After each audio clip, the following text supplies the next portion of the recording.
నమస్తే, నేను ముఖేష్. ఈరోజు మనతో పాటు ఉన్నారు తంత్ర సాధకులు, అమ్మవారి ఉపాసకులు బ్రహ్మశ్రీ సుభాష్ శర్మ గురువు గారు. నమస్కారం గురువు గారు. శ్రీమాత్రే నమండి. సార్, ఒకవైపు మోడీ గారు, దేశ ప్రధాని గారు గోల్డ్ కొనొద్దని చెప్పినప్పటికీ కూడా బంగారం రేట్లు విపరీతంగా పెరుగుతున్నటువంటి పరిస్థితి, అదేవిధంగా సిల్వర్ కూడా విపరీతంగా పెరుగుతున్నటువంటి పరిస్థితి. ఏంటి అసలు ఏం జరగబోతుంది? అసలు కొనొద్దన్నప్పుడు రేట్లు తగ్గాలి అని ఎవరైనా అనుకుంటారు, కానీ ఇది విపరీతంగా పెరుగుతున్నాయి. ఈ ధోరణి ఎటువంటి పరిస్థితికి దారితీయబోతుంది? రానున్న రోజుల్లో బంగారం ధరలు నిజంగానే ఆకాశాన్ని అంటబోతున్నాయా? సామాన్యుడు కొనలేని పరిస్థితి ఏర్పడుతుందంటారా? తప్పకుండా తెలియజేస్తాను. ముందుగా వీక్షిస్తున్న ప్రేక్షకులందరికీ శ్రీమాత్రే నమః, శ్రీ గురుభ్యో నమః. యాదేవి సర్వభూతేషు మాతృరూపేణ సంస్థిత.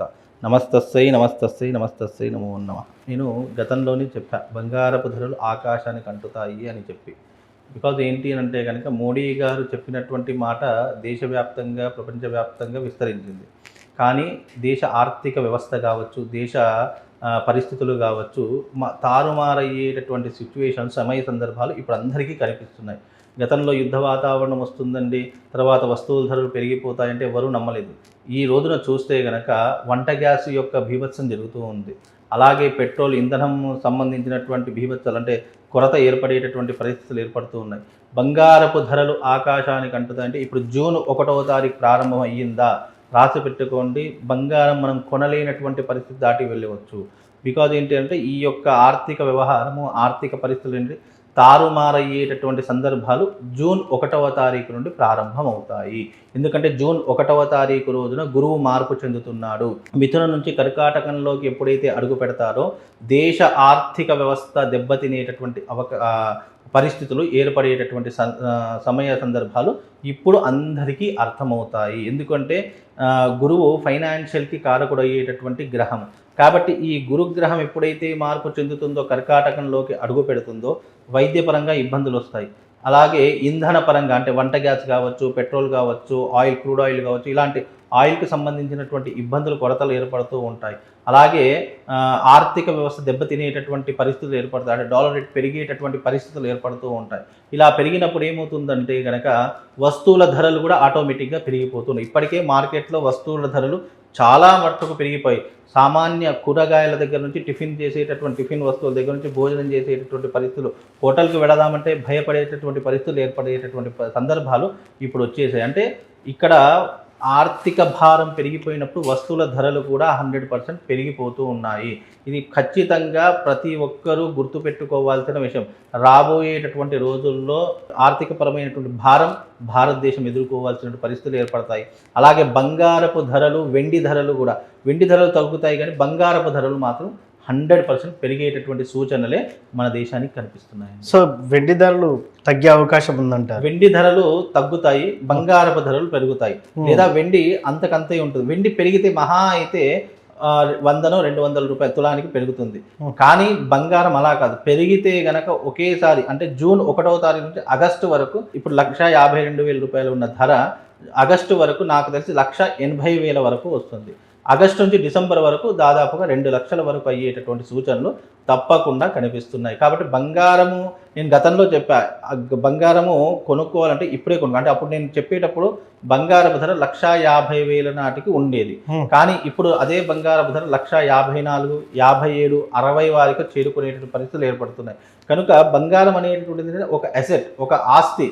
అది ఎప్పటికైనా కూడా మనకు ఉపయోగపడేటటువంటిది. అంటే చాలా, అది ఎవరు కొనుక్కోవాలి అది కూడా చెప్తున్నాను. డబ్బు ఉన్నవాళ్ళు, లేదా సేవింగ్స్ చేసుకుందాం అనుకున్న వాళ్ళు, డబ్బు పరంగా కాకుండా వస్తువు పరంగా మనం పెట్టుబడి పెట్టి, ఇప్పుడు నా దగ్గర 10,000 ఉన్నాయి, 10,000 లాకర్లో పెట్టాను అనుకోండి, ఆ 10,000 అలాగే ఉంటాయి తప్ప దానివల్ల ఎలాంటి ఉపయోగం. అదే బంగారం మీద ఇన్వెస్ట్మెంట్ పెట్టామనుకోండి, అంటే ఇన్వెస్ట్మెంట్ పెడితే అది పెరిగినా కొద్దీ తప్పకుండా మనకు కూడా డబ్బులు పెరిగేటటువంటి పరిస్థితులు ఏర్పడతాయి. అందుకే ఇన్వెస్ట్మెంట్ పెట్టాలి అంటే బంగారం మీద కొనుగోలు చేయండి, దాని మీద ఇన్వెస్ట్మెంట్ పెట్టండి. అది ఒక రోజు కోసమో, 2 రోజుల కోసమో, లేదా స్టాక్ మార్కెట్లో వస్తున్నటువంటి వార్తల కోసమే కాదు.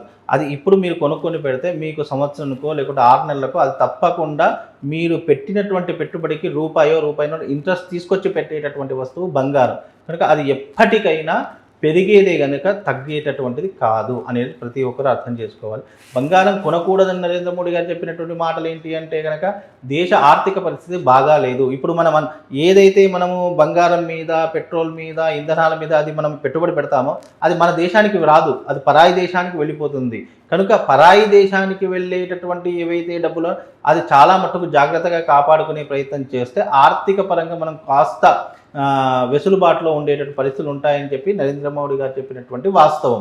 కానీ ఇప్పుడున్నటువంటి పరిస్థితుల్లో బంగారం మీద పెట్టినా దేని మీద పెట్టినా అది కానీ అది ఎప్పటికైనా మనకు ఒక ధనంగానే ఉంటుంది తప్ప దానివల్ల నష్టం అయితే రాదు అనేటటువంటిదే దీని వెనక ఉన్నటువంటి ఆంతర్యం అండి. ఎస్, ఇప్పుడు మీరు అన్నారు ఇంకా కొద్ది రోజుల్లో 2 లక్షలు దాటే అవకాశం ఉందని చెప్పి. మరి రానున్న రోజుల్లో అంటే 1 సంవత్సరం 2 సంవత్సరాల తర్వాత కొంత సోషల్ మీడియాలో ఒక వార్త చక్కర్లు కొడుతుంది, 6 లక్షలు అవుతుంది, 8 లక్షలు అవుతుంది తులానికి అని చెప్పి. అంత అయ్యేటటువంటి సూచన ఇంపాసిబుల్ అంత కాదండి. కాకపోతే ఏంటంటే నేను గతంలో చెప్పాను, ఇప్పుడు కూడా అదే మాట మీకు చెప్తున్నాను. 2 లక్షల వరకు అయితే, తులానికి 2 లక్షల వరకు అయితే చేరుకునేటటువంటి అవకాశం మాత్రమే ఉంటుంది తప్ప 5 లక్షలు 3 లక్షలు తులానికి అంత జరిగితే దేశ ఆర్థిక భారం అంతా కూడా నాశనం అయిపోతుంది, ఆర్థిక వ్యవస్థ అంతా దెబ్బతినిపోతుంది. బంగారం అంటేనే భయపడేటటువంటి పరిస్థితులు ఉంటాయి. ఉన్న బంగారాన్ని అమ్మేసేసుకొని వేరే ఇల్లు ప్లాట్లో అట్లా కొనుక్కుంటారు తప్ప అంత రెట్టింపు అయ్యేటటువంటి పరిస్థితులు లేవు. కాకపోతే ఇప్పుడు ఈ మాసంలో ఇప్పుడు ఇది మనకు మే కదండి, మేలో మీరు బంగారం కొనుక్కోండి, జూన్ తర్వాత చూడండి మీరు కొన్నదానికి డబుల్ రేట్ ట్రిపుల్ రేట్ వస్తుంది. అట్లా ఉంటుంది. అంటే మామూలుగా అది ఇప్పుడు తులం కొన్నాము 1,50,000 పెట్టి, రేపటి 1,10,000 1,60,000 అయింది అనుకోండి, మనకి ఒక 7,000 రూపాయలు లాభం వస్తుంది. అంటే అట్లా మనం కొన్నదానికి ఎంత కొంటామో అంత లాభం అయితే తప్పకుండా కలుగుతుందండి. ఎస్, మొత్తానికి గోల్డ్ సిల్వర్ ప్రైజెస్ ఎలా ఉంటాయి అని చెప్పేసి చాలా చక్కగా చెప్పినారు. సో ధన్యవాదాలు శ్రీమాన్.